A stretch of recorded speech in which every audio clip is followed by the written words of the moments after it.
വീട്ടിലേക്ക് പ്രവേശിക്കുമ്പോഴും ദിക്ർ ചൊല്ലണം. പരിപാടി കഴിഞ്ഞ് വീട്ടിലേക്ക് ചെല്ലുമ്പോ ബിസ്മില്ലാഹി മാത്രം ചൊല്ലിയാ പോരാ. അപ്പൊ നമ്മൾ തീരെ ദിക്ർ പഠിക്കാത്തവരാകൂലേ? ഞാൻ എന്റെ വീട്ടിലേക്ക് കയറുമ്പോ ദിക്റല്ലേ, അതല്ലേ സുന്നത്ത്. ഒരു സുന്നത്ത് ഉണ്ടെങ്കിൽ നമ്മൾ രക്ഷപ്പെടണ്ടേ? അള്ളാഹു രക്ഷപ്പെടുത്തി തരട്ടെ. ഒരു ദിക്ർ ഉണ്ടെങ്കിൽ അള്ളാഹു രക്ഷപ്പെടുത്തി തരട്ടെ. അല്ലാതെ എന്ത് പ്രതീക്ഷ നമുക്കുള്ളത്? നിസ്കാരം എന്റെ ഹാലൊന്നും ഞാൻ പറയാൻ നിൽക്കുന്നത്. നമ്മളെ നിസ്കാരം ഇപ്പം മഗ്‌രിബ് നിസ്കാരം സലാം കിട്ടിയപ്പോ 3 തന്നെയല്ലേ നിസ്കരിച്ച് 4 അല്ലേ നമ്മളെ ഹാല്? എന്ത് കണക്കാണ്?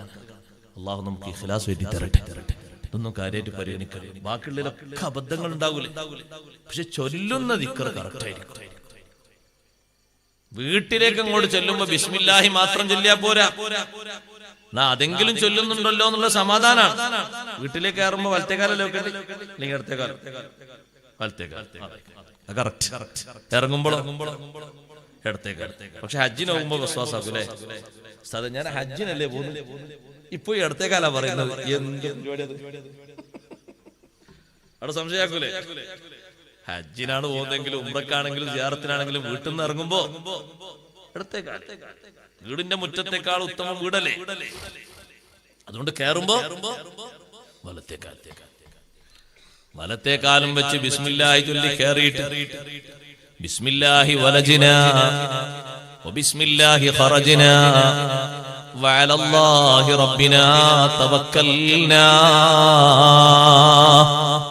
ബിസ്മില്ലാഹി വലജിനാ, അല്ലാഹുവേ നിന്റെ ഇസ്മ കൊണ്ട് ഞാനിതാ പ്രവേശിച്ചിരിക്കുന്നു വീട്ടിലേക്ക്.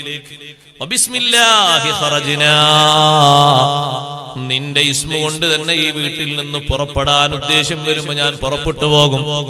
വഅലല്ലാഹി റബ്ബിനാ തവക്കൽനാ, ഇനി ഞാൻ ഈ വീട്ടിലേക്ക് കയറിയിട്ട് എന്ത് സംഭവിച്ചാലും നിന്റെ മേലെ ഞാൻ ഏൽപ്പിക്കുന്നു അല്ലാഹ് എന്ന് വീട്ടിൽ പ്രവേശിക്കുമ്പോ കയറുമ്പോ ചൊല്ലണമെന്ന് സയ്യിദുനാ റസൂലുള്ളാഹി സ്വല്ലല്ലാഹു അലൈഹി വസല്ലം പഠിപ്പിച്ച ദിക്റാണ്. അതുകൊണ്ട് അല്ലാഹുവാണ് ഇതൊക്കെ നൽകുന്നത്.